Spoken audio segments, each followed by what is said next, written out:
Hey YouTube, Sam here. I apologize for once again being late. I'm 2 days late on my 6 weeks on T update. Life and health and work got in the way, so I do apologize for that. Next week I definitely will be on time. So far, doesn't seem to be that much of a change. I think I'm building up the whole voice starting to drop thing in my head because I had seen my PCP, who is the doctor who prescribed the tea for me, on Tuesday, and she said it takes 3 to 6 months to actually see a voice change, and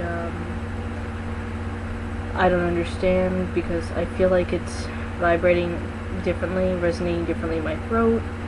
My girlfriend noticed, but you know, who knows, we'll see. I'm trying not to get overly excited about these things. Aside from that, she gave me the opportunity to increase my dosage. Instead of 50 mgs, I believe it is, every 2 weeks, which is what I'm doing right now, I can go 50 mgs every week or raise it to 100 mgs every 2 weeks. And I was leaning towards 50 mgs every week, but I kind of chickened out and just said leave it as it is and blah blah blah. And I had my girlfriend with me, and I allowed her to come in, and I said, well, how do you feel about it? And because I was trying to be respectful, and you know, she's part of this too, even though it's ultimately up to me. She's like, well, I don't know, I feel that, you know, I don't want to feel like I'm waking up to a different person one day, blah blah blah. I want to go slowly, and my doctor explained it does not go that fast. So I think that had an influence on my decision, but I think before she goes on vacation, I'm going to try and get a hold of her next week and see if I can indeed up it to once a week, and see how that goes. If I don't like it, I can always drop down or stop or whatever. I'm just also really nervous about having such a change physically that I can't go back. I like kind of like having that backdoor option that if I don't like it, I could just back out of it, kind of. I'm just I'll explain that in a second, but aside from that, the facial hair that I was actually growing before testosterone seems to be coming in a little thicker. I think I mentioned that. I don't think you could see it in this video, the mustache and the chin. Maybe the mustache a little bit, but you know, it's not thick, but it's definitely thicker than it was.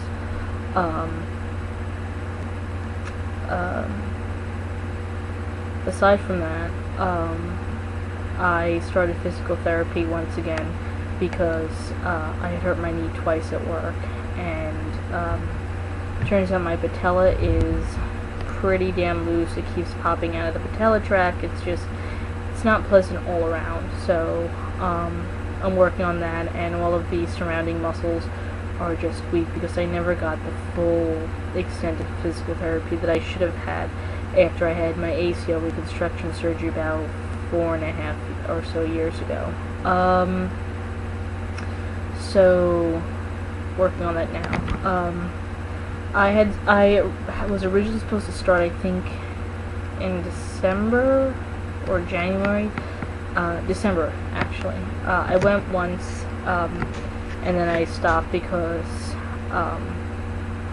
I had to go for the Spinal tap, which I mentioned, and I was in severe pain, and my health got in the way, other health issues and work, and then I kind of got re-injured, and I was told I have to do it. So I'm starting again for real, because I'm tired of the knee issues. Even though I have a very strong feeling that I'm going to need, God forbid, a knee replacement one day, just because of the history with my knees, and both my parents have shitty knees, and especially my father, and you know, there's gotta be a genetics factor in there, so I'm screwed. So my physical therapist is awesome. You know, she called me in by my legal name, obviously, because that's what was in the file. And I said, actually, if you don't mind, if you can just call me Sam. I didn't bother saying Samuel. I figured let me go with Sam and see how that goes. Would you mind calling me Sam? I'm actually trans. And normally I say transgender because not everyone gets trans for whatever reason. And I have a nasty little habit of not explaining all the time I prefer male pronouns, which you would be really surprised, or maybe you wouldn't. Not everyone gets. Like, if you say, I'm transgender, female to male, they'll still use female pronouns. Sometimes it is an accident, you know, without thinking, and, you know, I try not to jump or whatever, you know, or make a big deal about it, but it doesn't really faze them. My orthopedist does that, so I might mention that to him next time. I'll see.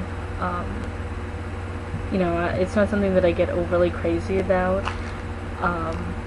but it's something that I would like to see happen.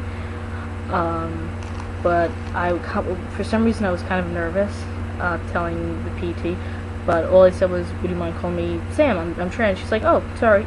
She's like, oh yeah, no problem, not a problem at all. So we went about our business. Unfortunately, it was a little crazy that day, and I think they're missing one or two other PTs. There were only two, and then the third who I had met the last time had come in.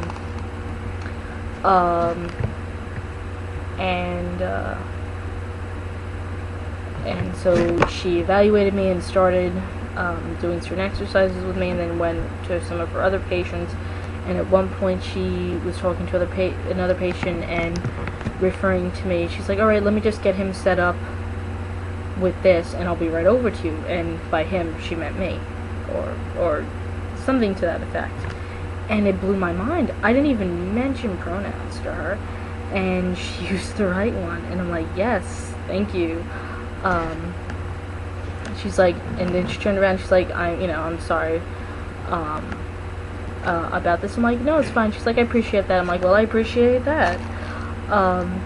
Later on, the other PT who I had met had come over and kind of reintroduced himself, and he used female pronouns, and my PT kind of looked at him and looked at me, and we looked at each other, and she really wasn't sure, I guess, how to respond or how I felt, so she used female pronouns, which, you know, I felt like, you know, I'm not going to get crazy or correct her right then and there, and that's fine. You know, it was like a tough spot to be in anyway. But at the end of our session, I said, you know, thank you again for being so respectful, you know, and using the right pronouns, and not everyone gets it, especially if I don't specify. She's like, yeah, it's not a big deal. I completely understand. Sorry about before. Would you actually mind if I mentioned it to the other physical therapist? And I was like, please do. She's like, I definitely will, and, you know, if there's anything we could do to make you more comfortable here or be more accommodating, let me know. I said, thank you, I appreciate that. I try not to come in and make it the focus, you know, as soon as I walk in, but, you know, something, you know, that I wanted to be addressed.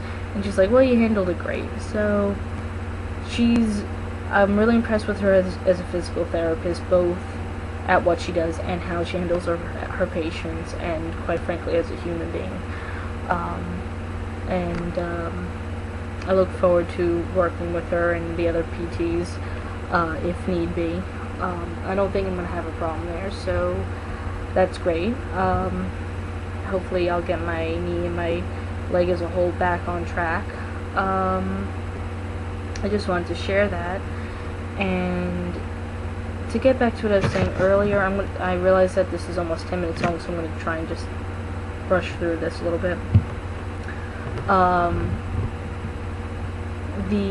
What I said about, like, wanting to have a back door and being able to stop if I really want to, because in case I get scared or whatever, the biggest fear I think I have is from the medical industry. Like, will they treat me differently? Will they not? Will they refuse to treat me? What if I go under, you know, what if I need surgery one day that's not trans related, and the surgeon or the anesthesiologist decide to mess with me.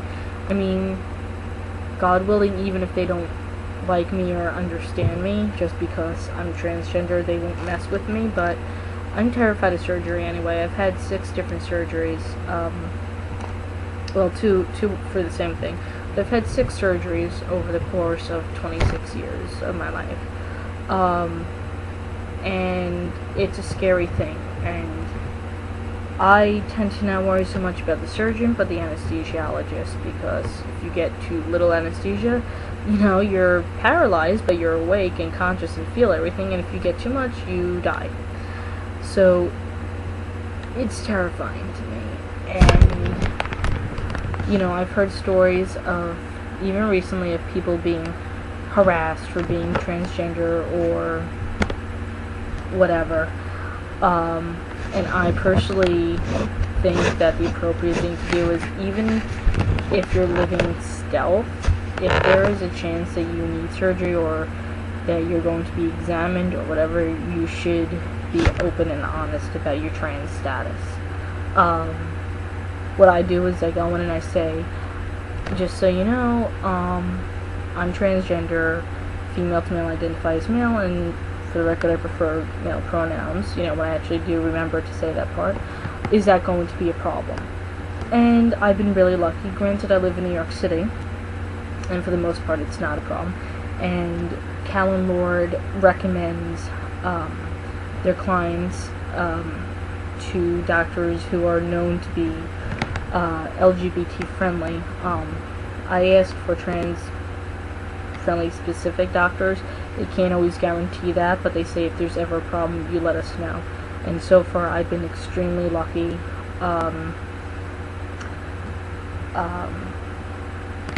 The lady doctors, I like to say, who I was referred to, actually, the OBGYN, is indeed trans-friendly, works with a lot of transgender men, and is just so damn cool with everything, and she understands, and,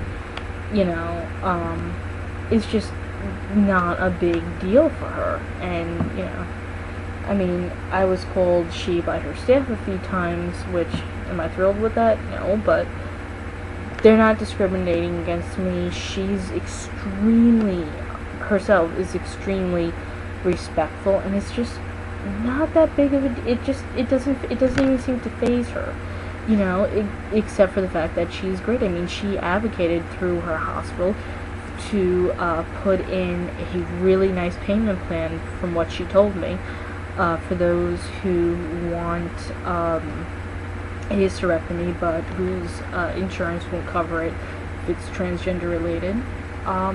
And I think that that's really nice that she put in the time and effort to do that, especially for such a small community. And she's not just a gynecologist, but an OBGYN, so, you have, trans men and pregnant ladies in the office, and everyone in between. I was thinking that to myself, and I think that is pretty funny, but she's just an excellent, excellent doctor. But still, it scares me. And what scares me even more is what happens when our community starts to age. What happens when we're seniors? 10, 20, 30, 40 years down the road from now, things will be different. The main question is, how different? I read an article, and I wish I thought to post the link, but it was through the Huffington Post. I'm sure you could find it online. That the Stonewall generation, they're living in poverty, or, basically facing homelessness because they're not making enough. They don't have that safety net. They sometimes have to go back into the closet in order to be accepted into a nursing home, and it's scary. A lot of the LGBT community, and especially in my opinion, the L and G communities, they kind of forget a little bit about the Stonewall generation, and when they do remember, it's usually around Pride, and they're like, oh yeah, thanks, look how far we've come, but they don't think about where these people are now.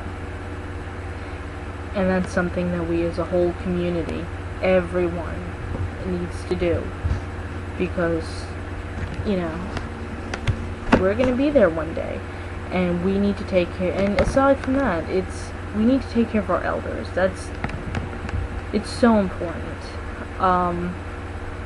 Alright, this is over 15 minutes long. I will be making another video, possibly before the 7-week mark, I'm not quite sure yet.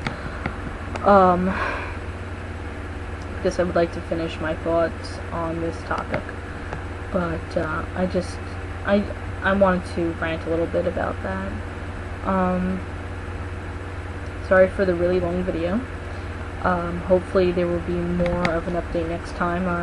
I will let you know if I can get in touch with my doctor and then up it to once a week instead of once every 2 weeks, which would be exciting. Yeah, I guess that's it for now. So, take care out there in YouTube land, and happy YouTubing, I guess. I don't know. Bye.